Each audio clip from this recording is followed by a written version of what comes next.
देश भर में गणेश उत्सव की धूम है।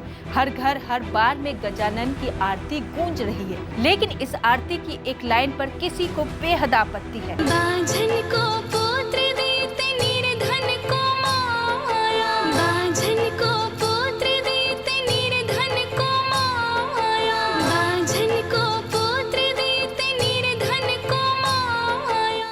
नमस्कार, मेरा नाम है प्रिया झा और आप देख रहे हैं न्यूज़ 24 मध्य प्रदेश छत्तीसगढ़। इसी लाइन पर छत्तीसगढ़ के दंतेवाड़ा में एक छोटी सी बच्ची ने सवाल खड़ा कर दिया और कहा कि भगवान से सिर्फ बेटे ही क्यों मांगे जाते, बेटियां क्यों नहीं। गणेश जी की आरती है, उसमें बांझन को पुत्र दे, ऐसा क्यों नहीं।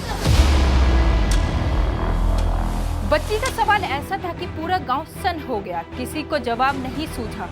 बड़े बूढ़ों ने सोचा कि इतना जायज सवाल कभी हमारे मन में क्यों नहीं आया, लेकिन हल तो ढूंढना ही था। तो छत्तीसगढ़ के नक्सल इलाके दंतेवाड़ा के गांव के लोगों ने जो किया वो मिसाल बन गया। बचेली लोह नगरी वैसे तो अपने पर्वतों, खूबसूरत वादियों, आपसी भाईचारा और आदिवासी संस्कृति के लिए जानी जाती है।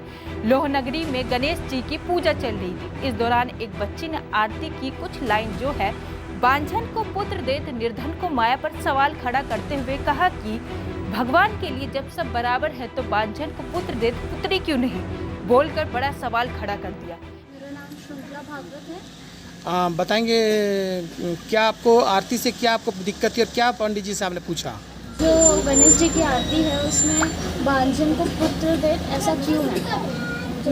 आरती में वो क्यों है, पुत्री दे, ऐसा क्यों है। अच्छा, तो फिर आप क्या चाहती हैं? इक्वालिटी रहे दोनों के बीच में, पुत्र और पुत्री के बीच में। तो पंडित जी ने क्या जवाब दिया आपको?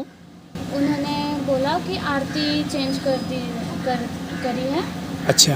और पुत्र देत के जगह गोद भरे, ऐसा लिखा। अच्छा, तो आपका ये कि मतलब बचपन से आप ये सुन रहे हैं कि जो आप आरती गाते हैं तो आपको दिक्कत होती थी? हाँ, यस। बच्ची के सवाल ने सभी लोगों को सोचने पर मजबूर कर दिया और इस शब्द में सभी की सहमति से बदलाव किया, जिसके बाद अब बदलाव किया गया है। बांझन की गोद भरो निर्धन को माया करते हुए आरती में इन पंक्तियों को शामिल किया गया।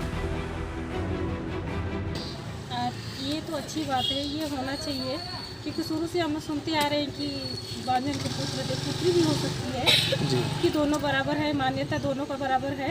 तो ये अच्छी बात है, ये निर्णय किया गया है तो अच्छी बात है। ये आज से शुरुआत करेगी आरती का कि बांझन को पुत्र दे, दोनों पुत्र भरे, दोनों बेटा और बेटी दोनों आएंगे इसमें। अच्छा, बांझन की गोद भर है ना? हाँ। तो आप लोगों की जो पूजा कमेटी है सभी लोग इसमें निर्णय में तैयार हैं? हाँ, सभी तैयार है। पंडित वेद प्रकाश ने कहा कि आज के युग में बेटे और बेटियों में कोई फर्क नहीं है। प्रश्न किया, व्हाट्सएप के माध्यम से पढ़ा होगा, इसने पहले से मन में भी इनके भी पहले से था कि बच्चे बच्चियों में जो आरती सुनती थी कि पुत्र देत, बांझन को पुत्र देत निर्धन को माया जो शब्द है, तो बांझन के पुत्र जो शब्द है और पुत्री क्यों नहीं है। इन्होंने हमसे पूछा, यहाँ सभी बच्चे प्रश्न पूछने वाले हैं, कुछ न कुछ पूछते रहते हैं रोज़, तो और हम कुछ नया नया बताते रहते हैं, तो इनकी आदत है हमसे खुल करके बातें करने की। तो हमसे पूछा इन लोगों ने कि पंडित जी, हम लोगों ने व्हाट्सएप में भी पढ़ा तो हमारे मन में पहले से भी था और व्हाट्सएप में भी आ गया इस तरीके का मैसेज कि पुत्री देत क्यों नहीं है, तो फिर इसमें कुछ अच्छा होना चाहिए पंडित जी, ऐसा इसमें गलत क्यों है ऐसा। तो फिर मेरे मन में भी आया कि सही है, सुधार होना चाहिए और सुधार की गुंजाइश कर देखते हुए उसको पुत्र देत की जगह में गोद भरे कर दिया, बांझन की गोद भरे निर्धन को माया। तो लोगों की क्या व्यूज आ रही है यहाँ पे? लोगों के व्यूज आ रहे हैं कि अच्छा शब्द है। बाकी सभी मंडलियों में हमने आज बात भी कर लिया है यहाँ, और प्राय आज से संध्या आरती में यही शब्द जो नए संशोधित शब्द है उसी से आरती की जाएगी आज संध्या आरती में।